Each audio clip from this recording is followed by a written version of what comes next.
Lundi 2 juillet 2023, très heureux je suis de vous retrouver ce matin pour la revue des titres des journaux parus et parvenus à notre rédaction.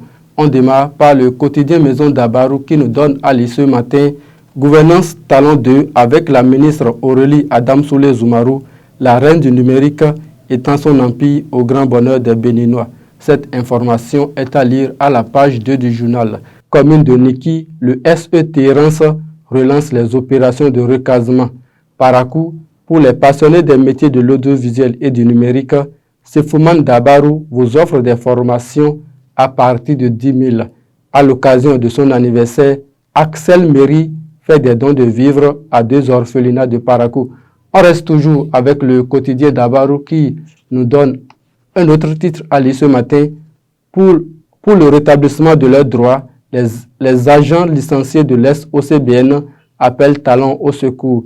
Projet Satin CEWA, promotion de la santé sexuelle et reproductive des jeunes. L'ONG Bussola plaide auprès des autorités de Parakou. À lire à la page 5 du journal. Bénin, la journaliste Pes Houyo explore les objectifs de création d'informations. On passe au journal Le Grand Regard. Requiem du MPL, Sabi Sira Korokone, lié par le destin de Yahi. À lire à la page 8 du journal. Décès du Sécu Nima, le maire Zimé salue la mémoire de l'élu local. Tournée de remerciements des démocrates de la 4e circonscription électorale, l'opposition consolide son pacte avec les 2 KP. Cette information est à lire à la page 11 du journal. Et on passe au journal Matin Libre. Vie des partis politiques, qu'est-ce qui fait courir Djogbenou? Libération de Madougou, Aïvo et compagnie. Le professeur Désiré Baloumi demande la clémence de Talon.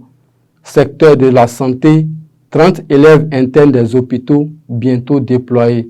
On passe au journal Décryptage Info, échanges commerciaux, quelle place pour l'Afrique dans le nouvel ordre mondial?